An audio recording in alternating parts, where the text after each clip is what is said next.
గోదావరికి ఉపనదులు మహారాష్ట్రలోని గడ్చిరోలి నుంచి వచ్చే ప్రాణహిత, ఛత్తీస్గఢ్లోని బస్తర్ నుంచి వచ్చే ఇంద్రావతి దాదాపు రోజు నెత్తురు తీసుకొస్తున్నారు. గోదావరిలో నెత్తురు మారుతుంది. ఇవాళ మనం ఇక్కడ మాట్లాడుకుంటూ ఉన్నాం. 2 గంటల కింద వార్త వచ్చింది. సుక్మా జిల్లాలో ఇవాళ పొద్దున మరొక ఎన్కౌంటర్ జరిగింది. నిన్న సాయంత్రం నుంచి బూమింగ్ జరుగుతుంది. ఇవాళ పొద్దున జరిగింది. ఒకరు మరణించారు. దీనికన్నా ముందు మే 10న 12 మంది ఎన్కౌంటర్ జరిగింది. ఇది కొంచెం వివరంగా చెప్పాలి. నారాయణపూర్ జిల్లాలో, బీజాపూర్ జిల్లాలో పీడియా అనే ఒక గ్రామంలో బూమింగ్కు వెళ్ళామని, అటు నుంచి కాల్పులు జరిగాయని, 5-6 గంటల కాల్పుల తర్వాత అవతల నుంచి కాల్పులు ఆగిపోతే వెళ్ళి చూస్తే 12 శవాలు దొరికాయని పోలీసులు ప్రకటించారు. వెంటనే గ్రామస్తులు బయటకు వచ్చి, ఇది ఎంత మాత్రం ఎన్కౌంటర్ కాదు, చచ్చిపోయిన 12 మందిలో ఒక్కరు కూడా మావోయిస్ట్ లేరు, 12 మంది గ్రామీణ ఆదివాసులు. వాళ్ళు తునికాకు ఏరుకు రావడానికి బీడీల పరిశ్రమ మన తెలంగాణ, ఉత్తర తెలంగాణ జిల్లాల నుంచి ఉంది. అది దండకారణ్యం దాకా వ్యాపించి ఉంది. ఆ తునికాకు ఏరుకు రావడానికి పోయారు. వాళ్ళని పట్టుకొని వాళ్ళు అడవిలో ఉండగా తునికాకు దింపుతూ ఉండగా కాల్చేశారు అని గ్రామీణులు చెప్పారు. గ్రామీణులు చెప్పిన వార్తను వెంటనే మీరు ఎంతమంది చూస్తున్నారో తెలియదు, బస్తర్ టాకీస్ అనే ఒక యూట్యూబ్ వీడియో ఉన్నది. అది రోజు ఛత్తీస్గఢ్లో దండకారణ్యంలో ఏం జరుగుతున్నదో చాలా గ్రౌండ్ రిపోర్ట్. వాళ్ళేమి విప్లవకారులు కాదు, మావోయిస్ట్ అనుకూలులు కాదు. మావోయిస్టులకు వ్యతిరేకంగా కూడా అనేక కథనాలు ఇచ్చారు. కానీ ఆదివాసుల లోపలికి వెళ్ళి, ఆదివాసుల గూడాలలోకి వెళ్ళి, అడవుల్లోకి, కొండల్లోకి వెళ్ళి వాళ్ళు ఆ వార్తలు ఇస్తూ ఉన్నారు. మీరు చాలా ఆశ్చర్యకరంగా అది చూస్తే ఒక 20 మంది సుక్మా, నారాయణపూర్, బీజాపూర్, దంతెవాడ, బస్తర్ 4-5 జిల్లాల నుంచి 20 మంది విలేకరులు పీడియా గ్రామానికి వెళ్ళారు. అది అక్కడికి వెళ్ళడమే చాలా కష్టం. అందుకని వెళ్ళి ఆ రాత్రి అక్కడ ఉండిపోయారు. ఆ రాత్రి అక్కడ ఉన్నప్పుడు ఒక అరగంట పాటు విలేకరులందరినీ, మీరు ఎందుకు వచ్చారు, మీరు ఇద్దరికి ఏమైనా ఇటువంటి కష్టాలు పడ్డారా, ఇక్కడ ఏమన్నా మంచి తిండి దొరుకుతుందని వచ్చారా, మీరు మావోయిస్టులకు మద్దతు ఇస్తారా, ఇటువంటి అనేక విషయాలతో బస్తర్ టాకీస్ నడిపే వికాస్ పాండే అందరిని వికాస్ తివారీ అందరిని ఇంటర్వ్యూ చేశాడు. చాలా ఆశ్చర్యకరం. అంటే 20 మంది 4 జిల్లాల విలేకరులు ఆదివాసుల మీద జరుగుతున్న అత్యాచారాలను, ఆదివాసుల మీద జరుగుతున్న హత్యలను బయట పెట్టడానికి అడవి లోపలికి వెళ్తూ ఉన్నారు.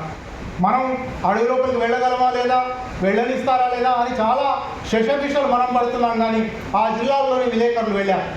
వాళ్ళు మాత్రమే కాదు, మే 10న ఈ ఎన్కౌంటర్ జరిగితే మే 12, 13, 14 3 రోజులు అఖిల భారత ఆదివాసీ మహాసభ అని మనీష్ కుంజం అని ఉన్నారు. ఆయన ఇదివరకు భారత కమ్యూనిస్ట్ పార్టీకి చెందిన ఎమ్మెల్యే. ఆయన ఇప్పుడు ఆదివాసీ అఖిల భారత మహాసభ నడుపుతున్నారు. ఆయన వెంట ఆయన అనుచరులు అక్కడికి నిజ నిర్ధారణకు వెళ్ళారు. వాళ్ళు 14వ తారీఖు నాడు ఇది ఎంత మాత్రం ఎన్కౌంటర్ కాదు, తునికాకు దింపడానికి వెళ్ళిన ఆదివాసులను కాల్చి చంపారు అని ప్రకటించారు.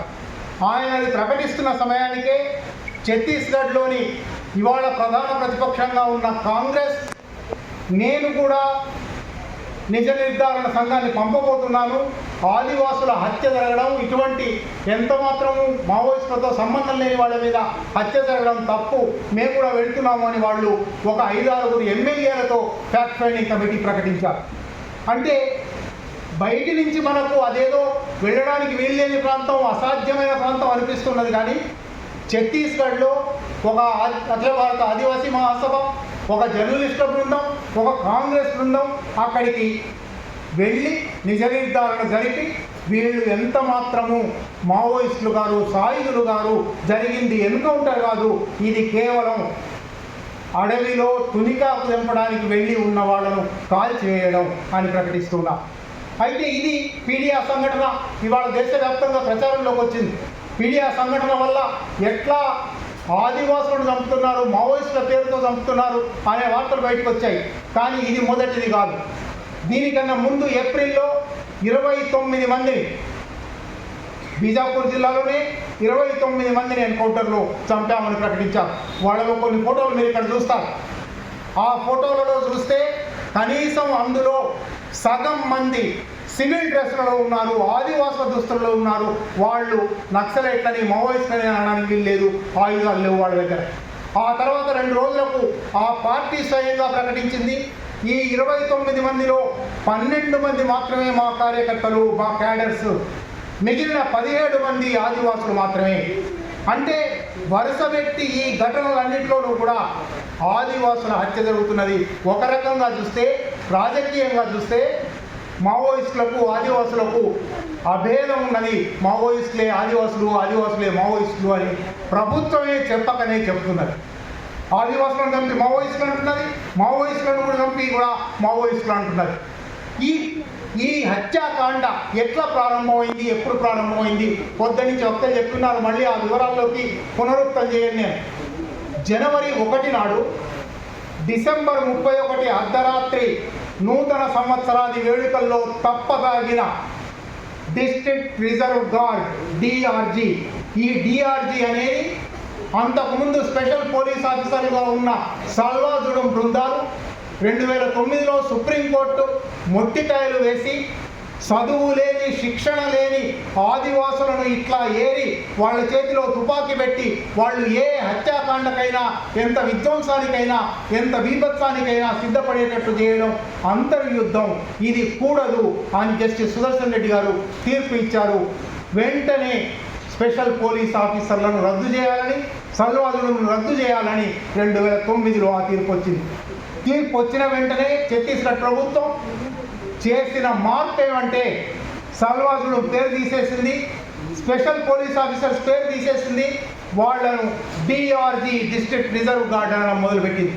ఆ డిస్ట్రిక్ట్ రిజర్వ్ గార్డ్ ఇవాళ మొత్తం ఈ 7 జిల్లాలలో వ్యాపించి ప్రతి చోట వాళ్ళు ఆదివాసులు, ఇంతకుముందే రవి చెప్తున్నాడు, వాళ్ళకి ఆ అడవి మార్గాలు, నదుల మార్గాలు, కొండలు ఎక్కడి నుంచి ఎక్కవచ్చును అన్ని విషయాలు తెలుసు.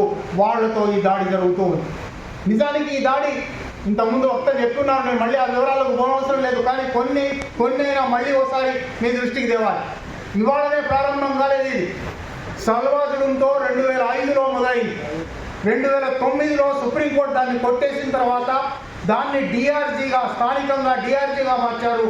దేశవ్యాప్తంగా ఆపరేషన్ గ్రీన్ హంట్ అని పేరు పెట్టారు. ఆపరేషన్ గ్రీన్ హంట్ మీద ప్రపంచవ్యాప్త ప్రచారం జరిగింది. ఆపరేషన్ గ్రీన్ హంట్ ప్రచారకర్తల్లో ఒకడుగా ఉన్నందుకే సాయిబాబా మీద కక్ష పూనారు. సాయిబాబాను అరెస్ట్ చేశారు, సాయిబాబా మీద తప్పుడు కేసు పెట్టారు. చివరికి ఆపరేషన్ గ్రీన్ హంట్ కూడా విజయం సాధించలేదనుకున్నారు, దాన్ని ఆపేశారు. ఆపేసి ఆపరేషన్ సమాధాన్ అన్నారు, ఆపరేషన్ ప్రహార్ అన్నారు. అవన్నీ దాటిపోయి ఇవాళ ఆపరేషన్ కగార్ వచ్చింది. కగార్ అనేది హిందీ మాట. తీరం అనే ఒక అర్థం, అంచు అనే ఒక అర్థం, చివర అనే ఒక అర్థం. అంటే ఇది చివరి ఆపరేషన్. ఈ ఆపరేషన్తో నక్సలైట్లను, మావోయిస్టులను నిర్మూలిస్తాము. ఈ మాట కొత్తది కాదు. ఆపరేషన్ కగార్ అనే మాట ఆయన 2023 డిసెంబర్ 1న మొదటిసారి వాడాడు అమిత్ షా. కానీ దానికన్నా ముందే 2022లోనే దేశవ్యాప్తంగా నక్సలైట్ ప్రభావిత ప్రాంతాల డీజీపీల, పోలీస్ అధికారుల సమావేశం ఒకటి హోంమంత్రిత్వ శాఖ సూరజ్కుండ్లో ఏర్పాటు చేసింది. సూరజ్కుండ్ సమావేశానికి సూరజ్కుండ్ చింతన శిబిర్ అని పేరు పెట్టారు. సామాన్యంగా ఆర్ఎస్ఎస్ తన మేధోమదన సదస్సులకు చింతన శిబిర్ అని పేరు పెడుతుంది. చింతన శిబిర్ అనేది ప్రభుత్వ పరిభాష కాదు, అధికారిక పరిభాష కాదు. కానీ సూరజ్కుండ్లో పోలీస్ అధికారుల చింతన శిబిర్ జరిగింది. అంటే ఆర్ఎస్ఎస్ చింతన శిబిర్ పోలీస్ అధికారుల సహాయంతో జరిగింది. అక్కడ 2024 ఎన్నికల లోపల దేశాన్ని మావోయిస్ట్ రహిత భారతదేశంగా మార్చి అప్పుడే ఎన్నికలకు పోతాము అని ఆయన ప్రకటించాడు. అప్పటి హోంమంత్రి, ఇప్పటికీ హోంమంత్రి. మామూలుగా ఇజ్రాయెల్లో ప్రైమ్ మినిస్టర్ అనే మాటను వాళ్ళు క్రైమ్ మినిస్టర్ అని వాడుతున్నారు. ప్రైమ్ మినిస్టర్ అని వాడరు. ఈ దేశంలో ప్రైమ్ మినిస్టరే, హోమ్ మినిస్టరు ప్రైమ్ మినిస్టరే. బహుశా అన్ని హత్యలు చేసిన వాడికి, అన్ని హత్యలు చేయించిన వాడికి చివరికి తాను ఒక కేసులో ముద్దాయిగా ఉండి కోర్టుకు హాజరు కాకపోతే, ఎందుకు హాజరు కావు, నువ్వు వచ్చే వాయిదాకు హాజరు కాకపోతే వారెంట్స్ ఇస్తాను అని అన్న జడ్జిని చంపేసినవాడు. హోం మంత్రి కావడానికి అన్ని అర్హతలు ఉన్నవాడు ఆ హోం మంత్రి చింతన శిబిర్లో మావోయిస్ట్ రహిత భారత్ అన్నాడు. ఆ తర్వాత 2 సంవత్సరాలు గడిచింది, కానీ మావోయిస్ట్ రహిత భారత్ ఆయన అనుకున్న కోరిక నెరవేరలేదు. డిసెంబర్ 1, 2023 నాడు border security force annual parade అనేది జరుగుతుంది. ప్రతి పారామిలిటరీ బలగానికి ఒక యాన్యువల్ పరేడ్ జరుగుతుంది. ఆ యాన్యువల్ పరేడ్ రాంచీలో, జార్ఖండ్లో జరిగింది. ఆ ర్యాలీలో మాట్లాడుతూ, ఆ పరేడ్లో మాట్లాడుతూ ఆపరేషన్ కగార్ తీసుకుంటున్నాము. ఈ ఆపరేషన్ కగార్ ఎన్నికల నాటికి, లేదా ఆయన వాడిన మాట 6 నెలలు, అది అక్టోబర్లో ప్రారంభించాడు. 6 నెలల్లో అంటే ఎన్నికల నాటి కదా, 6 నెలల్లో నక్సలైట్లను, మావోయిస్టులను నిర్మూలించాలి, అందుకని ఆపరేషన్ కగార్ పెడుతున్నాము అన్నాడు. నిజానికి ఇట్లా నక్సలైట్లను నిర్మూలించడం అనే మాట కొత్తది కాదు. క్షమించాలి, ఎక్కువసేపు తీసుకుంటే ఇంకా వక్తలు ఉన్నారు, ఎక్కువసేపు తీసుకోవడానికి అవకాశం లేదు. కానీ కొన్ని విషయాలు తెలుసుకోవాల్సి ఉంది. 1970 జూలై 10వ తారీఖు నాడు శ్రీకాకుళం విప్లవోద్యమ నాయకులు వెంపటాపు సత్యనారాయణ, ఆదిభట్ల కైలాసంలను చంపేశారు.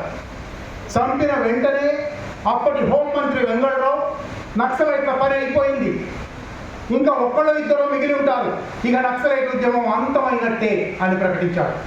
అప్పటి నుంచి ఇప్పటి వరకు 54 సంవత్సరాలు గడిచింది. అనేక మంది ముఖ్యమంత్రులు, అనేక మంది హోంమంత్రులు, అనేక మంది కేంద్ర హోంమంత్రులు, అనేక మంది పోలీస్ అధికారులు, డీజీపీలు 3 నెలలు ముగిస్తాం, 6 నెలలు ముగిస్తాం, నిర్మూలిస్తాం, తుదముట్టిస్తాం, కూకటి వేళ్లతో పెరిగేస్తాం, ఏమీ జరగలేదు. పొద్దున కూడా మొత్తం చెప్తున్నారు, ప్రజా ఆకాంక్షలు ఉన్నంతకాలం ప్రజా ఆకాంక్షల కోసం పోరాటం ఉంటుంది. అంతిమ యుద్ధం అనేది నువ్వు పెడితే వచ్చేది కాదు, ప్రజలు కోరుకున్నప్పుడు వచ్చేది, అది అంతిమ యుద్ధం అవుతుంది. కనుక తుదముట్టిస్తాము, కూకటి వేళ్లతో పెరిగిస్తాము అనేవి సాధ్యమయ్యే విషయాలు కావు. ప్రభుత్వాలు మాట్లాడుతూ ఉంటాయి. ఇప్పుడు నేను చెప్పిన వెంగళరావు వెళ్ళిపోయాడు, అనేక మంది ముఖ్యమంత్రులు, హోంమంత్రులు వెళ్ళిపోయారు, పోలీసు అధికారులు వెళ్ళిపోయారు, అమిత్ షా కూడా వెళ్ళిపోతాడు. కానీ ప్రజల యుద్ధం ఆగదు, ప్రజల ఆకాంక్షలు ఆగవు, ప్రజల పోరాటాలు ఆగవు. కనుక ఇది సమస్య ఆదివాసుల సమస్య కాదు, కనుక సమస్య మావోయిస్టుల సమస్య కాదు. ఆదివాసులకేమో వాళ్ళకది ఉనికి పోరాటం, వాళ్ళ కాళ్ళ కింది నేలలో ఖనిజాలు ఉన్నాయి కాబట్టి వాళ్ళ కాళ్ళ కింది నేలను పెకలించదలుచుకున్నారు, వాళ్ళు అక్కడి నుంచి కదిలిపోదలుచుకోలేదు, వాళ్ళు అక్కడ నిలబడి పోరాడక తప్పదు, చావో రేవో పోరాటం. కనుక చావు కొత్త విషయం కాదు, చావో రేవో అని వాళ్ళు తేల్చుకొని దిగారు. మావోయిస్టులు అంటారా, దీర్ఘకాలిక సాయుధ పోరాటం, ప్రజా రాజ్యాధికారం అని 54 ఏళ్ల కింద ప్రారంభించారు, అది కొనసాగుతుంది. వాళ్ళకు కూడా మరణాలు ఉంటాయని తెలుసు, మృత్యువు పొలిమేరల్లో తాము సంచరిస్తున్నామని తెలుసు, 1,00,000 నక్షత్రాలు రాలందే ఒక ఉజ్వల ఉదయం ప్రవహించదు అని చెప్పిన కవి సూక్తి వాళ్ళ కాలాలు. కనుక వాళ్ళకు కూడా సమస్య కాదు, వాళ్ళు వాళ్ళ పోరాటం చేస్తారు, వాళ్ళు ఉనికి కోసం పోరాటం చేస్తారు, వాళ్ళ ఆశయం కోసం పోరాటం చేస్తారు. ఆలోచించవలసింది సమస్య మనది. విప్లవోద్యమ సానుభూతి పరులం కనుక కాదు, విప్లవోద్యమ సానుభూతి పరులం కనుక దుఃఖిస్తాం, అయ్యో అని కన్నీళ్లు కారుస్తాం, ఇంతమంది చనిపోయారే అనుకుంటాం. కానీ అంతకు మించిన సమస్య ఈ హత్యాకాండ గురించి ప్రజలలో ఆలోచనలు మేల్కొల్పడం ఎట్లా, ప్రజలకి తెలియజేయడం ఎట్లా. ఆపరేషన్ కగార్ అనేది ఒకటి జరుగుతున్నది, అది అంతిమ యుద్ధం అంటున్నారు. సరిహద్దు భద్రతా దళాలు, ఇండో టిబెటన్ సరిహద్దు పోలీస్ దళాలు, ఇవాళ భారత సరిహద్దు ఎక్కడున్నదయ్యా అంటే మాడ్లో ఉన్నది. మాడ్లో వర్గ పోరాటం జరుగుతున్నది కాబట్టి సరిగ్గా సరిహద్దు మీదకి వచ్చాయి సరిహద్దు దళ. కనుక ఆ సరిహద్దు పోరాటం జరుగుతూ ఉన్నప్పుడు ప్రజలు దాన్ని ఎట్లా అర్థం చేసుకోవాలి, ప్రజలకు దాన్ని ఎట్లా చెప్పాలి. మనం కన్నీళ్లు కాచడం, మనం విచారపడడం, మనం సభ పెట్టుకోవడం, మనం మాట్లాడుకోవడం మాత్రమే కాదు, అశేష ప్రజానీకం ఉన్నారు, వాళ్ళ దగ్గరికి ఎట్లా వెళ్ళాలి. ఇవాళ సమస్య మనం మాట్లాడుకోవాల్సింది, ఆలోచించవలసింది, ఆచరణకు దిగవలసింది. అది కనీసం 3 పునాదుల మీద ప్రజల దగ్గరికి మనం పోవలసిన అవసరం ఉంది. నక్సలైట్లు కనుకనో, మావోయిస్టులు కనుకనో, ఆదివాసులు కనుకనో సానుభూతి ప్రకటించవాలి కాదు, మీరు కూడా దుఃఖించండి, విచారించండి కాదు, మీరు అనుకునే ఆలోచనల ప్రకారమే, సాధారణ ప్రజానీకం అనుకునే ఆలోచనల ప్రకారమే మొట్టమొదటిది మీకు ఈ దేశం మీద ప్రేమ ఉన్నదా? మీకు ఈ దేశ సంపద మీద ప్రేమ ఉన్నదా? మీకు ఈ దేశ సంపద విదేశాలకు దేశాల సంపన్నులకు తరలిపోకూడదనే కోరిక ఉన్నదా? ఉంటే ఆదివాసులు ఈ దేశ సంపదను కాపాడడానికి పోరాడుతున్నారు. ఆ పోరాటానికి మద్దతు ఇవ్వండి. ఇది కేవలం ఆదివాసుల పోరాటం కాదు, మీ దేశం పోరాటం. మీ దేశ సంపద మీకే నిలవడం కోసం, మీ భవిష్యత్ తరాలకు నిలవడం కోసం ప్రతి ఒక్క మనిషికి ఈ సందేశం చేరవలసి ఉన్నది. మనకు మనం మాట్లాడుకోవడం కాదు, మనకు కలిసిన మనుషులు మనం ఎన్ని సమూహాలలోకి వెళ్ళగలిగితే అన్ని సమూహాలు, మన విద్యాలయంలో, మన కార్యాలయంలో, మనం టీ తాగే దగ్గర, మన ఇంటికి వచ్చే మనుషుల దగ్గర, మన బంధువుల దగ్గర ఈ మాట చెప్తామా లేదా? ఈ పోరాటం మావోయిస్టులది కాదయ్యా, ఆదివాసులది కాదయ్యా, ఈ దేశాన్ని, ఈ ప్రజలది, అశేష ప్రజానీకాన్ని పోరాటం. ఆ ప్రజానీకం పక్షాన మనం నిలబడతామా లేదా? ఇది మొట్టమొదటిది కార్పొరేట్లకు అందజేయడం కోసమే, కార్పొరేటీకరణ కోసమే ఈ సైనికీకరణ జరుగుతున్నది. కనుక మీరు ఈ సైనికీకరణను ఆపాలి, ఈ హత్యాకాండను ఆపాలి, కార్పొరేటీకరణ ఆపాలి. అప్పుడు మాత్రమే మీ పిల్లలకు ఈ సంపద దక్కుతుంది, మీ భవిష్యత్ తరాలకి సంపద దక్కుతుంది అని ప్రతి ఒక్క మనిషి దగ్గరికి వెళ్ళి చెప్పవలసిన సందర్భం. అక్కడి నుంచి రెండో అంశం ఉంది, రెండో పునాది ఉంది. మీరు దేశ ప్రేమ మాత్రమే కాదు, రాజ్యాంగం, ఇవాళ రాజ్యాంగ పరిరక్షణ అనేది చాలా పెద్ద నినాదం అయిపోయింది, ఫ్యాషన్ అయిపోయింది. ఆ రాజ్యాంగంలోనే అత్యంత దుర్మార్గమైన ఎమర్జెన్సీ నిబంధనలు ఉన్నాయి. ఆ రాజ్యాంగంలోనే అత్యంత దుర్మార్గమైన రాష్ట్రపతి పాలన నిబంధనలు ఉన్నాయి. ఆ రాజ్యాంగంలోనే ఆర్టికల్ 1C ఏ ప్రాంతాన్నైనా కబళించి భారతదేశం అనొచ్చు అనేది ఉంది. సిక్కింను అట్లా చేశారు, రేపు పాకిస్తాన్, పంజాబ్ను అట్లా చేయబోతున్నారు. కనుక రాజ్యాంగ పరిరక్షణ పక్కన పెట్టండి. రాజ్యాంగం మీద మీకు విశ్వాసం ఉంటే, రాజ్యాంగంలోని ప్రవేశిక మీద, రాజ్యాంగంలోని ప్రాథమిక హక్కుల మీద, రాజ్యాంగంలోని ఆదేశిక సూత్రాల మీద మీకేమైనా గౌరవం ఉంటే ఆర్టికల్ 21 చట్టబద్ధ పద్ధతులలో తప్ప ఎవరి ప్రాణాన్ని తీసే హక్కు రాజ్యానికి లేదు, ఎవరికి లేదు. ఆ రాజ్యాంగ అధికరణం ఉల్లంఘనకు రోజు రోజు ఉల్లంఘనకు గురవుతున్నది. 4 నెలల్లో 120 మంది కనుక మీకు రాజ్యాంగం మీద ప్రేముంటే అందులో 5వ షెడ్యూల్ ఉన్నది, అందులో 6వ షెడ్యూల్ ఉన్నది. ఆ రాజ్యాంగం ఆధారంగా వచ్చిన ఫారెస్ట్ రైట్స్ యాక్ట్ ఉన్నది. ఆ రాజ్యాంగం ఆధారంగా వచ్చిన Panchayat extension to scheduled areas act ఉన్నది. అనేక చట్టాలు 170 ఉన్నది. వీటిని మీరు గౌరవిస్తారా లేదా? మీకు రాజ్యాంగం మీద గౌరవం ఉంటే మీరు మొట్టమొదలు చేయవలసిన పని ఈ హత్యాకాండను వ్యతిరేకించడం, ఈ హత్యాకాండను నిరసించడం, ఈ హత్యాకాండను ఖండించడం, ఈ హత్యాకాండ పట్ల మీ ప్రతిఘటన జరపడం. ఇవి రెండు కూడా పక్కన పెట్టండి. చాలా వివరంగా మాట్లాడవచ్చు, అంత సమయం లేదు. 3వ అంశం మాత్రం చెప్పి ముగిస్తాను. 3, మీరు దేశ ప్రేమ సంగతి పక్కన పెట్టండి, రాజ్యాంగ గౌరవం సంగతి పక్కన పెట్టండి. మీరు మనుషులేనా? అసలు మనిషి అయితే తోటి మనుషుల నెత్తురు నదులుగా మారుతుంటే, ప్రాణహితలో, ఇంద్రావతిలో రోజు నెత్తురు మారుతుంటే మనిషి అయినందుకు పదవిక ఉన్నదా లేదా? మీకు హృదయం ఉండవలసిన చోట ఉన్నదా లేదా? రోజు రోజు పత్రికలు చదువుతూ ఉన్నారు కదా, రోజు రోజు టీవీలు చూస్తూ ఉన్నారు కదా. ఆ అమాయక ముఖాలు, ఆదివాసి ముఖాలు, కొన్ని మావోయిస్టుల మీద మీకు భిన్నాభిప్రాయాలు ఉంటే, వ్యతిరేకత ఉంటే, వాళ్ళు సాయుధులుగా ఉన్నారు కాబట్టి సాయుధ సైన్యాలతో తలపడ్డారనుకుంటే ఆదివాసులు ఏం చేశారు? ఇప్పుడైనా మనిషిగా మీరు స్పందిస్తారా? మీ హృదయం ఉండవలసిన చోటనే ఉన్నదని చెప్పుకుంటారా లేదా? ఇది ఇవాళ అడగవలసిన ప్రశ్న. ఈ 3 ప్రశ్నలు ప్రతి ఒక్కరిని అడగాలి. మీకు దేశం మీద ప్రేమ ఉన్నదా? మీకు రాజ్యాంగం మీద గౌరవం ఉన్నదా? మిమ్మల్ని మీరు మానవత్వం ఉన్న మనిషిగా గుర్తించుకుంటారా? 2 కాళ్ళ జంతువుగా గుర్తించుకుంటారా? ఇది ప్రతి ఒక్కరి ముందర పెట్టి అప్పుడు మాత్రమే ఆపరేషన్ కగార్, వాడు ఆపరేషన్ కగార్ అన్నాడు. నిజంగా ప్రజలందరూ కలిసిన నాడు ప్రజల ఆపరేషన్ కగార్ మొదలవుతుంది. ప్రజల ఆపరేషన్ కగార్ మొదలైనప్పుడు అటువైపు ఆపరేషన్ కగారికి అనేక ఆటంకాలు ఉండవచ్చు, అది గెలవకపోవచ్చు, కానీ ప్రజల ఆపరేషన్ కగార్ గెలిచి తీరుతుంది. ప్రపంచ చరిత్ర రుజువు చేసింది.